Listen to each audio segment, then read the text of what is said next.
Oke nih Bang. Sebelum seperti biasa, harus diawali dengan doa. Iya, agar semua berjalan dengan baik. Ya, karena hanya Tuhan yang bisa memampukan kita. Yuk, kita Amin. Oke. abang yang pimpin doa ini pembuka ya. Oke. Oke, yuk, mari kita satu dalam doa. Bapa yang kami sapa dalam nama anakmu Tuhan Yesus Kristus, terima kasih Bapa atas berkat dan penyertaan-Mu sepanjang minggu ini dari awal hingga akhir minggu. Terima kasih Bapa atas segala berkat dan penyertaan-Mu yang sangat melimpah dalam hidup kami. Bapa, kalau sebentar kami akan mendengarkan sedikit dari firman-Mu, pimpin kami satu persatu Bapa agar dapat duduk diam dengan tenang, mendengarkan firman-Mu dengan baik, dan lakukannya dalam kehidupan kami sehari-hari. Juga pimpin hamba-hamba-Mu ini Bapa dalam menyampaikan firman-Mu agar berkat yang keluar dari mulut kami dapat memuliakan nama-Mu saja. Terima kasih Bapa, hanya dalam nama anak-Mu Tuhan Yesus Kristus kami telah berdoa dan mengucap syukur. Amin. Amin.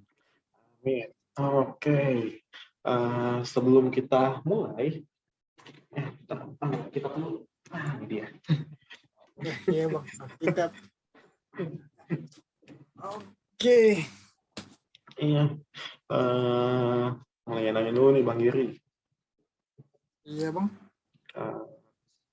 Menurut Bang Giri ketika MU kalah lawan City, Frustasi. di mana MU mainnya? Ya, MU nggak usah dibahas. Aduh, abang nonton pusing liatnya.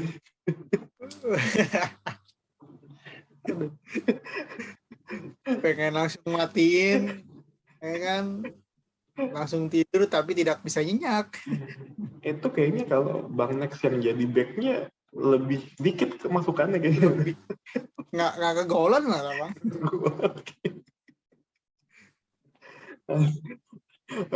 Oke, abang mau nanya ini Bang Giri. Bang Giri, dengar-dengar habis ini ya, seminar proposal ya? Oh iya, puji Tuhan Iya. Bang. Boleh dijelasin dulu nggak seminar proposal itu apa sih Bang Giri? Kalau di dalam perkuliahan itu kan seminar proposal itu gimana kita mengajukan judul yang sudah mau kita buat deskripsi nanti gitu Bang, untuk tugas akhir kita di kuliah. Jadi kita presentasikan. Jadi Bang Giri biar lulus S1 kan harus bikin skripsi ya? Iya. Ini berarti Bang Giri ngajuin judul, terus ini dicek ya judulnya itu bisa jadi bahan skripsi atau enggak ya? Kayak ujian tapi dijelasin gitu. Katanya jadi ujiannya ini ya, formasi yang tepat untuk melawan Barcelona. Bukan. 118 kiper ikut maju. Nah, Bang Giri sebelum seminar proposal apa sih yang Bang Giri lakukan? Ya, yang pasti pertama berdoa dulu Bang. Berdoa dulu. Dengan kemudahan. Nah, terus kan yang pasti kita mempersiapkan diri itu loh Bang. Dihafalin, dibaca, pokoknya intinya gimana kita siap untuk menghadapi nanti ketika ujiannya Bang. Ketika disidangkan. Oke, tadi. Oke. Terus kalau misalnya itu kan seminar proposal nih, kalau misalnya Bang Giri dulu pas SMA lah, SMA kan kita udah tahu sebenarnya ya kapan UTS, kapan UAS ya. Iya. Maksudnya walaupun nggak tahu tanggal persisnya, tapi kita tahu bulannya kan ya.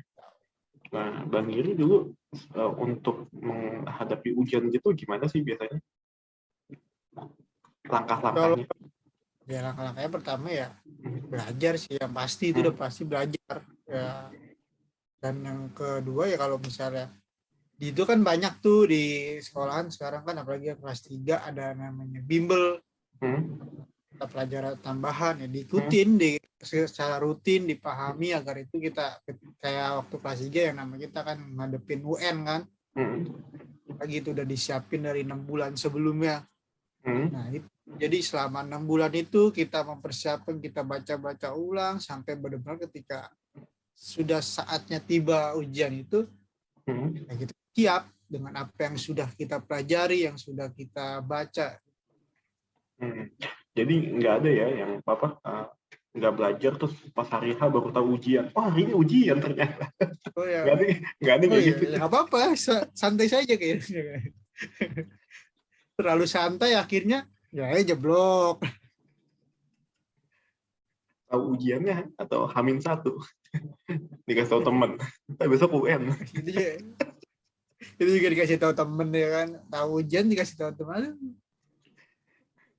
Lalu, berarti persiapan ya. Nah, eh, Bang Giri pernah nggak bikin ya, kayak pas seminar proposal ini, ini deh, pas seminar proposal ini kan tentu ada tahap-tahapannya kan. Maksudnya dari nentuin judul, bikin nentuin latar belakang masalah, segala macam. Tentu itu ada rencana-rencananya kan. Nah, Iya. maksudnya berarti kayak Bang Giri kemarin katanya habis dari Garut ya untuk melakukan penelitian. Nah, Iya. kalau misalnya nih Bang Giri kan berarti udah bikin schedule-nya dulu, udah bikin rencananya, hari ini mau ngapain, besok mau ngapain, 2 hari lagi mau ngapain. Berarti kurang lebih seperti itu ya, udah bikin kayak gitu ya. Iya. Nah, kalau udah bikin rencana kayak gitu tapi nggak dilakukan, dampaknya ya apa sih Bang Giri? Ya gagal Bang. Salah satunya nggak bisa lulus ujian, nggak bisa lulus skripsi, tugas akhir Bang. Nah, ya itu kan salah satu syaratnya, tapi kita tidak melakukan. Kita bakal mendapatkan nilai yang jelek, nggak dapat, bahkan sampai nggak dapat nilai, bukan jelek lagi karena kan nggak melakukan. Berarti sebenarnya bikin rencana aja nggak cukup ya, mau tetap harus ada tindakannya ya. Iya sih Bang. Mungkin mirip-mirip kayak gini ya, kayak nabung nih. Kita targetin nabung sehari 1.000. Hari kelima nggak nabung, berkurang berarti kan. Hari ke-10 nggak nabung lagi, makin kurang lagi. Akhirnya target kita kekumpul 1 M, jadinya 10.000. Jauh. Aturan sebulan 10 M, sebulan cuma ngumpulin 1.000 ya kan? Rencana doang di awal. Rencana doang. Kalau istilahnya apa? Wacana doang. Wacana doang. Biasa tuh yang nanti tuh kalian nemu tuh pas SMA, teman-temannya pada mau nongkrong. Ayo nih, ngumpul hari Sabtu. Nanti apa? Bukannya pas sudah lulus dengan ketemu ya. Pada biasanya tuh nggak bisanya hari H tuh. Nggak bisa nih ke rumah opung. Sorry, iya kamu ada acara ini, waduh, itu baca. Nggak bisa nih, opung gue baru punya anak lah, kok bisa?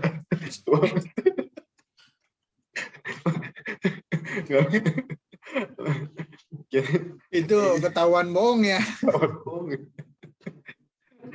Nggak bisa nih, opung gue udah tua lah emang ini. Ya iya gimana.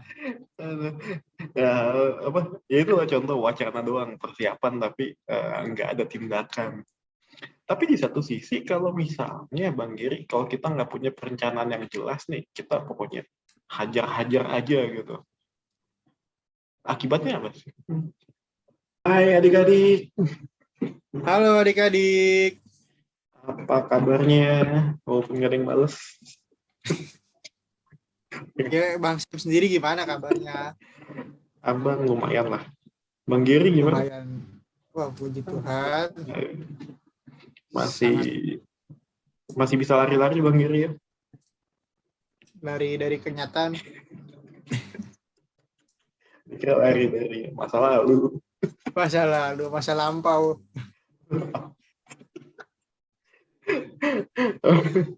Oke nih Bang. Sebelum seperti biasa, harus diawali dengan doa. Iya, agar semua berjalan dengan baik. Ya, karena hanya Tuhan yang bisa memampukan kita. Adik-adik. Yuk, kita amin. Oke. Abang yang pimpin doa ini pembuka ya. Oke. Yuk, mari kita satu dalam doa. Bapa yang kami sapa dalam nama anakmu Tuhan Yesus Kristus, terima kasih Bapa atas berkat dan penyertaan-Mu sepanjang minggu ini dari awal hingga akhir minggu. Terima kasih Bapa atas segala berkat dan penyertaan-Mu yang sangat melimpah dalam hidup kami.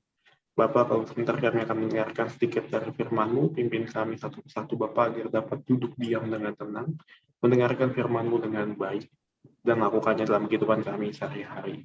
Juga pimpin hamba-hamba-Mu ini Bapak dalam menyampaikan firman-Mu, agar perkataan yang keluar dari mulut kami dapat memuliakan nama-Mu saja. Terima kasih Bapak, hanya dalam nama anak-Mu Tuhan Yesus Kristus, kami telah berdoa dan mengucap syukur. Amin. Amin.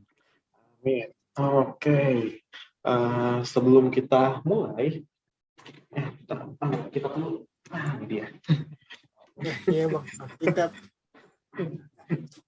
Oke. Iya. Mulai nanya dulu nih Bang Giri. Iya bang. Menurut Bang Giri ketika MU kalah lawan City, Frustasi. di mana MU mainnya? Ya, MU nggak usah dibahas. Aduh, abang nonton pusing liatnya.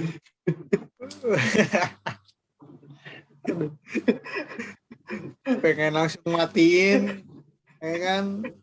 Langsung tidur tapi tidak bisa nyenyak. Itu kayaknya kalau Bang Nex yang jadi backnya lebih dikit kemasukannya kayaknya. Nggak kegolan lah bang.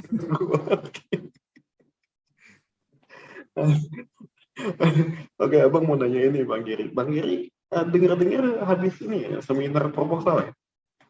Oh iya, puji Tuhan Iya. bang. Boleh dijelasin dulu nggak seminar proposal itu apa sih Bang Giri? Kalau di dalam perkuliahan itu kan seminar proposal itu gimana kita mengajukan judul yang sudah mau kita buat deskripsi nanti gitu bang, untuk tugas akhir kita di kuliah. Jadi kita presentasikan. Jadi Bang Giri biar lulus S1 kan harus bikin skripsi ya? Iya. Ini berarti Bang Giri ngajuin judul, terus ini dicek ya judulnya itu bisa jadi bahan skripsi atau enggak ya? Kayak ujian tapi dijelasin gitu.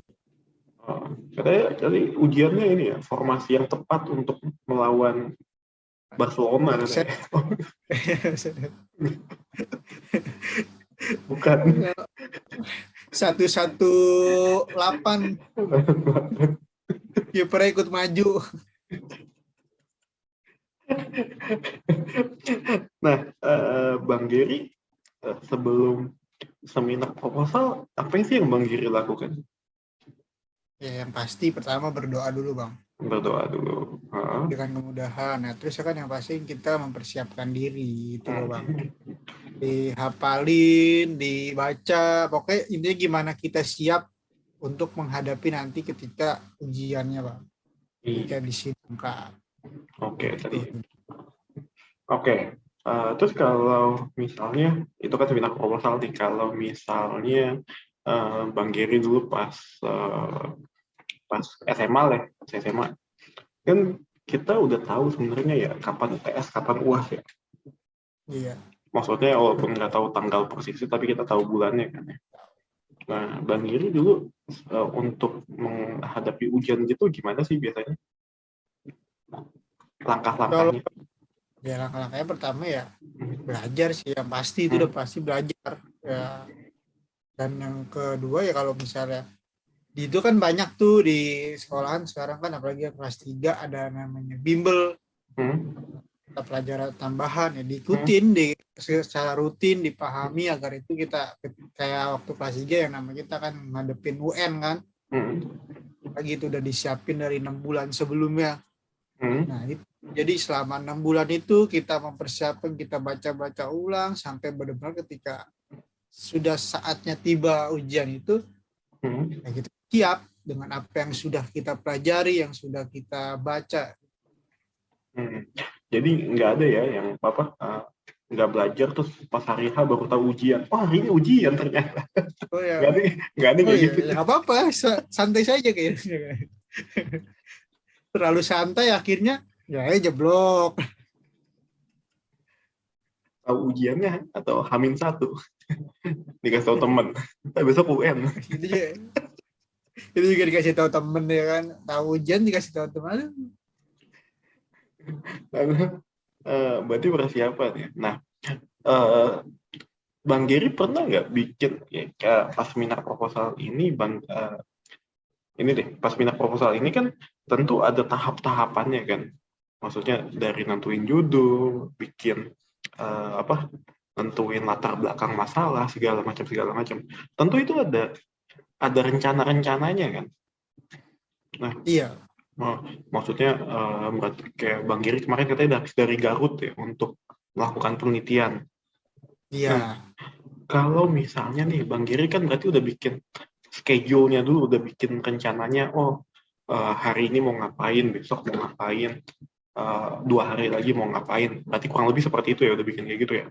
Iya. Nah, kalau udah bikin rencana kayak gitu tapi nggak dilakukan, dampaknya ya apa sih Bang Giri?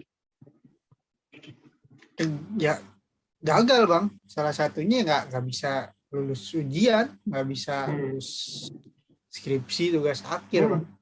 Nah, ya itu kan salah satu syaratnya, tapi kita tidak melakukan.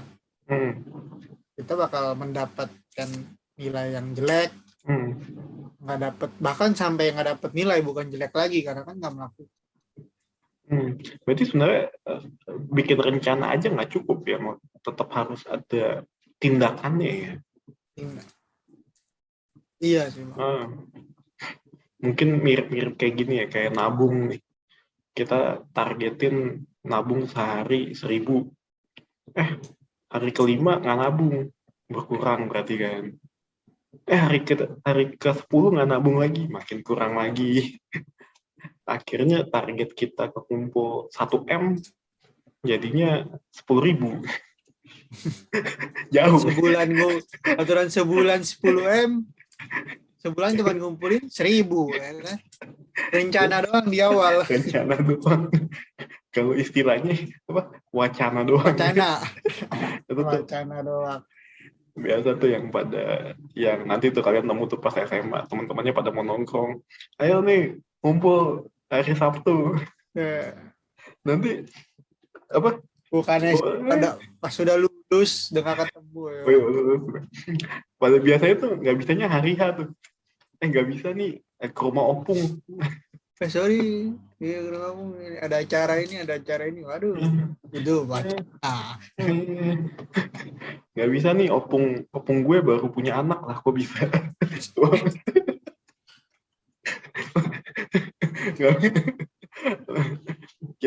Itu ketahuan bohong ya. Nggak bisa nih, opung gue udah tua lah emang ini. Ya iya gimana.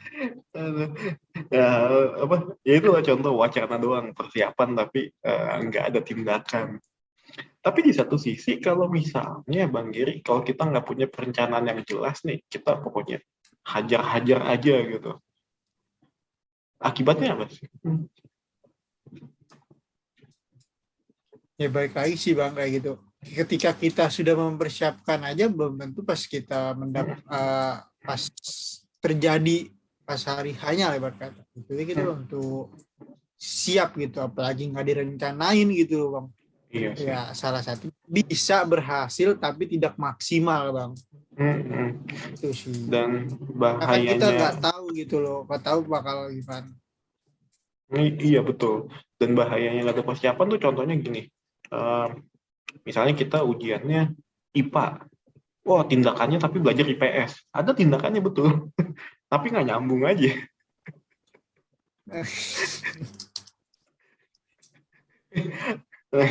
Jadi gitu. Jadi perencanaan dan tindakan tuh ternyata sama-sama penting ya Bang Giri ya. Sama-sama penting. Dan harus benar dilakukan keduanya. Ditambah dengan doa yang jadi landasan ya. Nah, lalu hubungannya apa sih dengan pembacaan firman hari ini? Mari kita buka dari Kejadian 46. Kejadian 46. Ayat 41. Kejadian 46 ayat. Kayaknya sorry. Kejadian 41, sorry. Kejadian 341 41. ayat 46. Iya. Kejadian 41 ayat 46 sampai 57. Iya, sorry kembali. Abang akan membacakan aja buat kita semua. Kejadian 41 ayat 46 sampai 57. Yusuf berumur 30 tahun ketika ia menghadap Firaun, raja Mesir itu. Maka pergilah Yusuf dari depan Firaun, lalu dikelilinginya seluruh tanah Mesir. Tanah itu mengeluarkan hasil bertumpuk-tumpuk dalam ke-7 tahun kelimpahan itu. Maka Yusuf mengumpulkan segala bahan makanan ke-7 tahun kelimpahan yang ada di tanah Mesir. Lalu disimpannya di kota-kota, hasil daerah sekitar tiap-tiap kota disimpan di dalam kota itu. Demikianlah Yusuf menimbun gandum seperti pasir di laut, sangat banyak sehingga orang berhenti menghitungnya karena memang tidak terhitung. Sebelum datang tahun kelaparan itu, lahirlah bagi Yusuf 2 orang anak laki-laki yang dilahirkan oleh Asnat, anak Potifera, imam di On. Yusuf memberi nama Manasye kepada anak sulungnya itu sebab katanya, Allah telah membuat aku lupa sama sekali kepada kesukaranku dan kepada rumah bapakku. Dan kepada anaknya yang kedua diberinya nama Efraim, sebab katanya, Allah membuat aku mendapat anak dalam negeri kesengsaraanku. Setelah lewat ke-7 tahun kelimpahan yang ada di tanah Mesir itu, mulailah datang 7 tahun kelaparan seperti yang telah dikatakan Yusuf, dalam segala negeri ada kelaparan, tetapi di seluruh negeri Mesir ada roti. Ketika seluruh negeri Mesir menderita kelaparan dan rakyat berteriak meminta roti kepada Firaun, berkatalah Firaun kepada semua orang Mesir, pergilah kepada Yusuf, perbuatlah apa yang dikatakannya kepadamu. Kelaparan itu merajalela di seluruh bumi, maka Yusuf membuka segala lumbung dan menjual gandum kepada orang Mesir. Sebab makin hebat kelaparan itu di tanah Mesir. Juga dari seluruh bumi datanglah orang ke Mesir untuk membeli gandum dari Yusuf, sebab hebat kelaparan itu di seluruh bumi. Nah, Bang Giri boleh tolong ceritakan secara singkat, Yusuf itu siapa sih? Kita kan udah sering banget denger nih, tapi boleh Bang Giri ceritakan lagi. Yusuf itu siapa sih, Bang? Jadi kalau Yusuf ini dia mempunyai orang tua, yaitu Yakub. Nah, ibunya itu adalah Rahel. Nah, jadi Yusuf ini tuh 13 bersaudara, dan ya adik-adik pernah dengar lah bagaimana keluarganya Yakub itu loh, yang Yakub juga mempunyai 2 istri, dan istri keduanya itu adalah Rahel yang mempunyai anak Yusuf dan Benyamin. Nah, singkat cerita, jadi kan kita bisa tahu gimana Yakub itu memanjakan Yusuf, bagaimana Yakub itu sangat sayang dengan Yusuf, hingga pada akhirnya ya selayaknya abang dan adik, ketika adiknya dimanja oleh orang tuanya, pasti kita sebagai abang iri. Nah, itulah abang-abangnya, kakaknya Yusuf iri terhadap Yusuf, dan hingga pada saatnya tiba Yusuf itu dibuang di sumur karena saking bencinya saudara Yusuf terhadap Yusuf, dan Yusuf pun dijual kepada bangsa Mesir.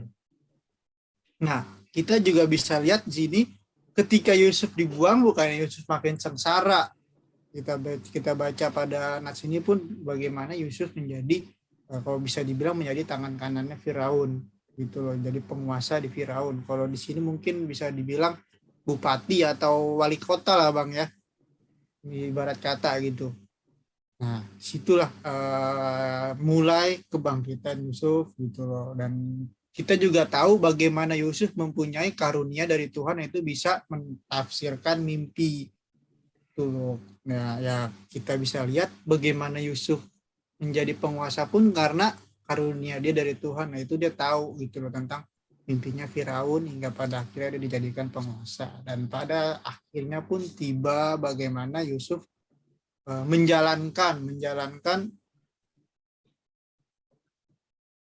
yang dia bilang ke Firaun, yaitu bagaimana 7 tahun kelimpahan dan 7 tahun kelaparan. Dan dia pun menghadapi itu, bagaimana dia dengan bijaknya dia tidak menghabiskan ketika kelimpahan, dia tidak menghabiskan keseluruhan bahan pangan dan pokoknya pangan semuanya di bangsa Mesir itu gitu loh, hingga dia menyisihkan, dia mengumpulkan untuk nanti ke depannya akan ada 7 tahun kelaparan, dan pada akhirnya pun benar kejadian apa yang dia bilang ke Firaun kalau akan terjadi 7 kelaparan setelah 7 kelimpahan, dan pada akhirnya pun semua bangsa-bangsa pada datang ke Mesir, bahkan datang ke Yusuf, dan bahkan Firaun pun bilang apa yang Yusuf katakan kalian harus dengarkan dan lakukan gitu loh.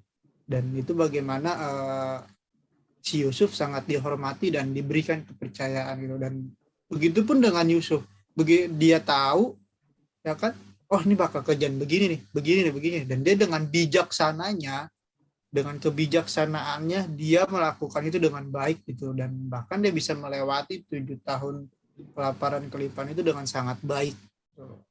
Itu sih Bang. Jadi tadi kan Bang Giri udah sempet tuh dia dia dibenci saudaranya karena dimanjain oleh bapaknya ya. Berarti salah bapaknya ya? Ya bapak. Ya sama ibunya juga dong pasti. Berarti saudaranya nggak salah ya? Saudaranya salah Bang. Salah juga ya. Karena dia sudah membuang dan membenci. Hati-hati kepada ini Ray, dijual sama Julian. Jangan, Julian, jangan ya. Hati-hati Jen, nanti dijual Bang Joy. Pak, menguntungkan nih katanya kan. Waduh, jual ke Mesir. Ke Mesir jauh. Lalu ketika ya dijual, nah, terus pas dia nyampe Mesir dia tinggal Dia tinggal di mana tuh Bang Giri? Dia jadi budak di rumah siapa? Potifar. Terus karena Tuhan menyertai dia, karena apa? Dan ya maksudnya Yusuf kan menunjukkan dia orang yang percaya sama Tuhan gitu. Dia percaya pada pimpinan Tuhan dan Tuhan menyertai dia. Dia tuh kan dia bahkan jadi kayak kepala rumahnya itu, kepala pegawai di rumah Potifar. Berarti kan tadinya hidupnya sengsara tuh dari budak jadi bos lah gitu. Jadi di rumahnya Potifar. Tapi pas dia lagi kayak gitu, dia diapain Bang Giri? Dicobai ya Pak. Dicobai ya, digodain sama ini ya, istrinya Potifar. Tapi di situ Yusuf nggak nyerah ya. Maksudnya dia nggak mau jatuh ke dalam dosa, walaupun dampaknya dia akhirnya masuk penjara. Jadi terus pas di penjara pun karena ya kembali lagi karena Tuhan menyertai dia jadi kepala dari tahanan-tahanan. Iya, bayangin aja adik-adik. Jadi ada tahanan yang lebih dipercaya dibanding tahanan-tahanan lain.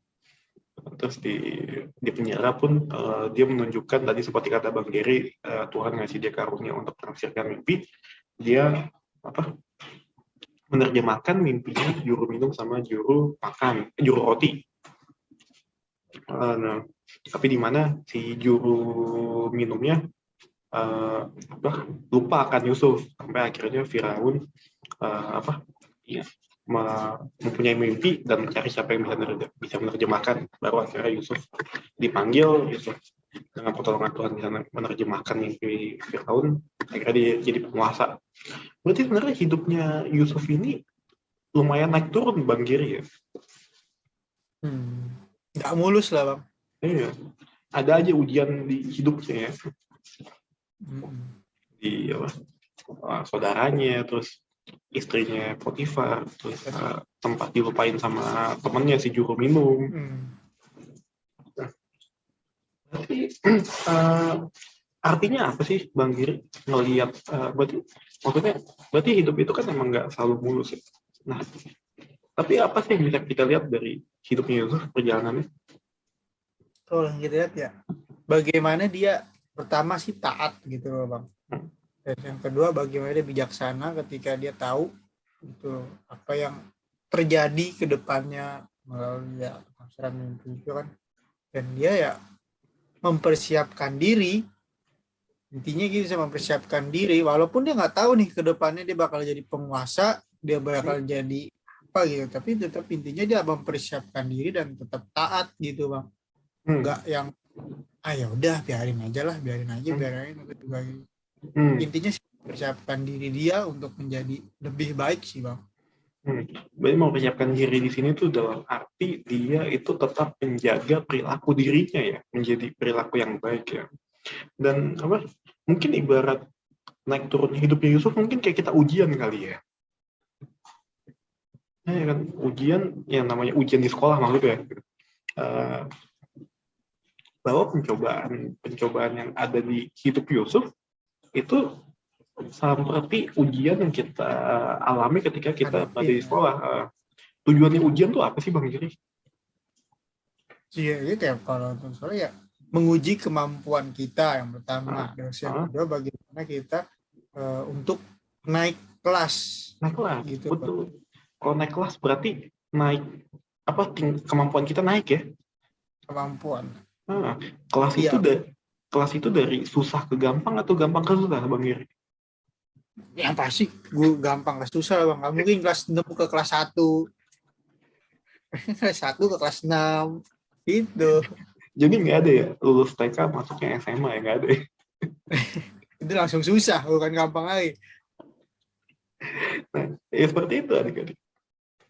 Jadi pencobaan-pencobaan yang Yusuf alami itu semakin memperkuat iman dia. Dia awalnya dibuang, tapi dia tetap yakin dia diselamatkan oleh Tuhan. Dia jadi kepala di rumah Potifar. Tapi dia mengalami pencobaan lagi, dia tetap yakin kepada Tuhan, dia jadi orang kepercayaan di tahanan. Terus dia sempat dilupakan oleh temannya, tapi dia tetap percaya sama Tuhan. Akhirnya dia jadi tangan kanannya Firaun. Nah, semua kekecewaan, cobaan yang dialami oleh Yusuf itu membuat iman dia semakin kuat kepada Tuhan. Dia semakin yakin bahwa Tuhan itu ada dan Tuhan itu menyertai dia dan Tuhan itu baik.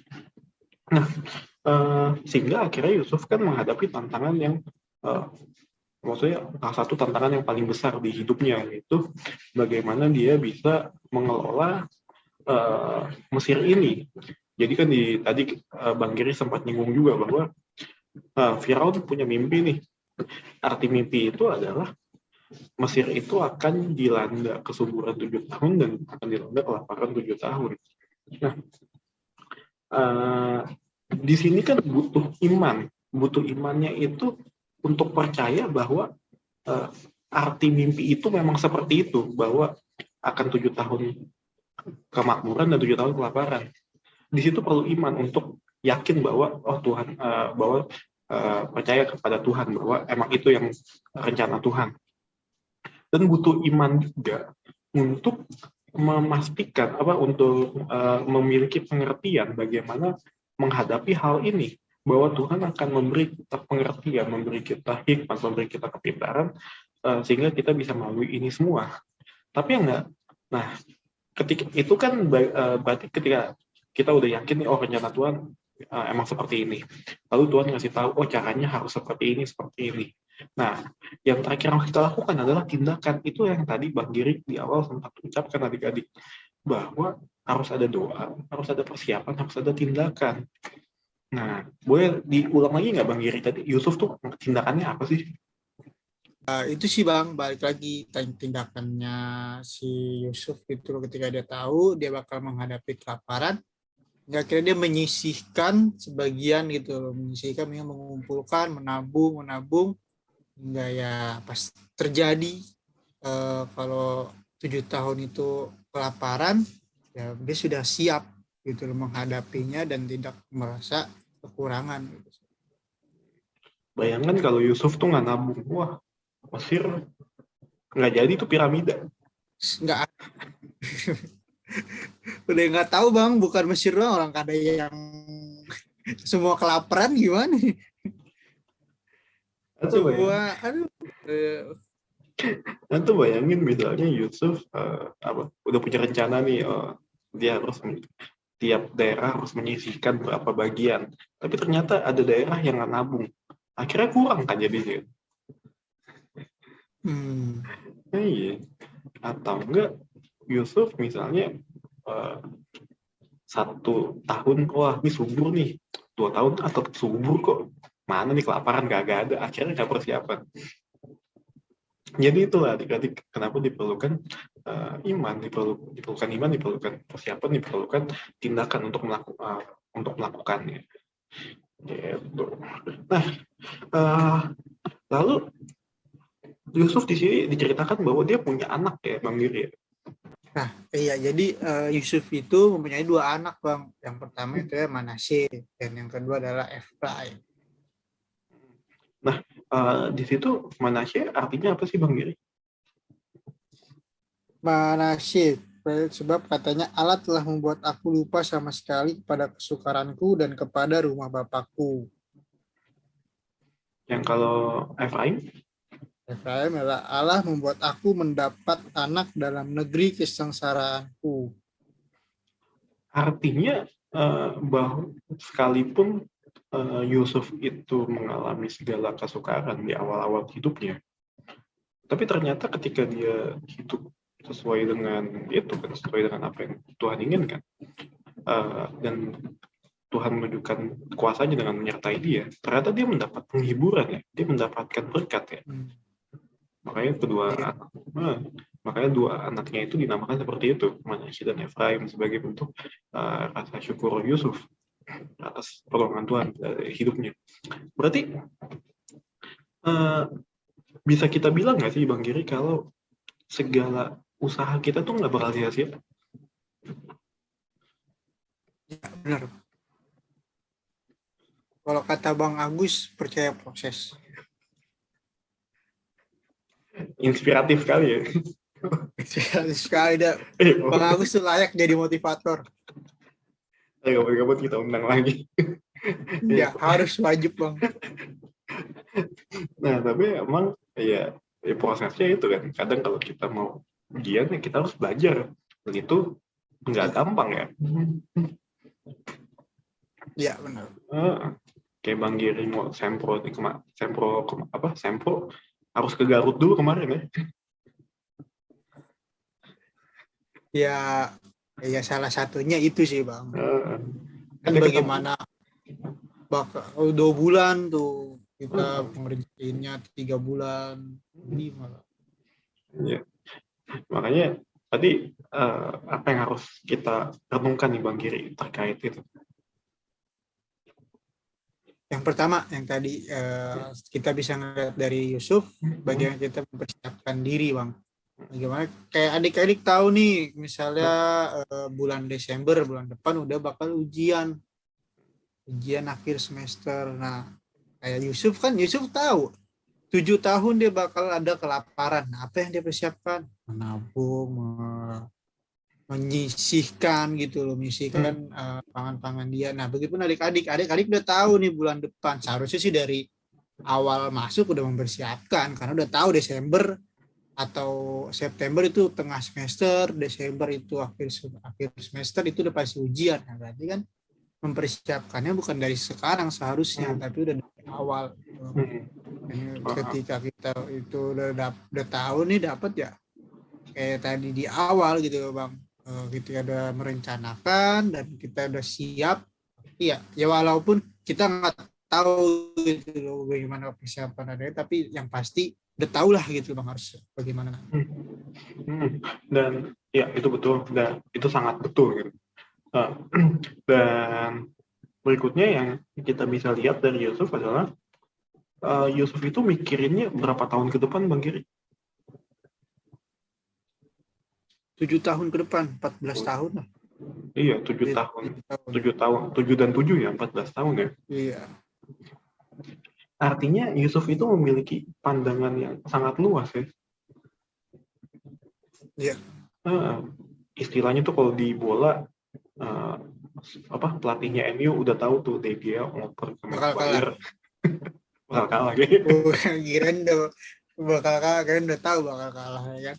Itu sangat visioner sekali. bukan visioner lagi itu. Udah sangat menjadi punya indera keenam.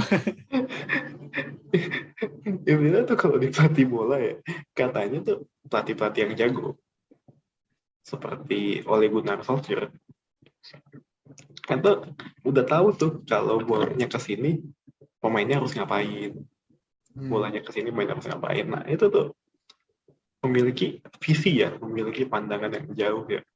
Nah dan artinya kita tuh nggak boleh mikirin cuma untuk besok Bang Giri. Apalagi mikirin yang kemarin. Iya, kita harus mikirin, maksudnya bukan berarti jadi stres buat mikirin ya, tapi kita harus mikirin bagaimana sekolah kita, bagaimana kita nanti misalnya sekarang SD kita mulai membayangkan SMP, yang SMP mulai membayangkan SMA, terus kita juga mulai mikirin apa sih yang benar-benar jadi minat kita, apa yang kita senang untuk lakukan. Jadi pikirannya itu nggak hanya untuk hari ini saja. Mungkin contoh gampangnya seperti ini adik-adik. Misalnya kalian baru dapat uang jajan nih 50.000 dari orang tua kalian. Misalnya buat seminggu. Nggak boleh kan 50.000-nya habis hari itu juga. Ternyata beli kuota.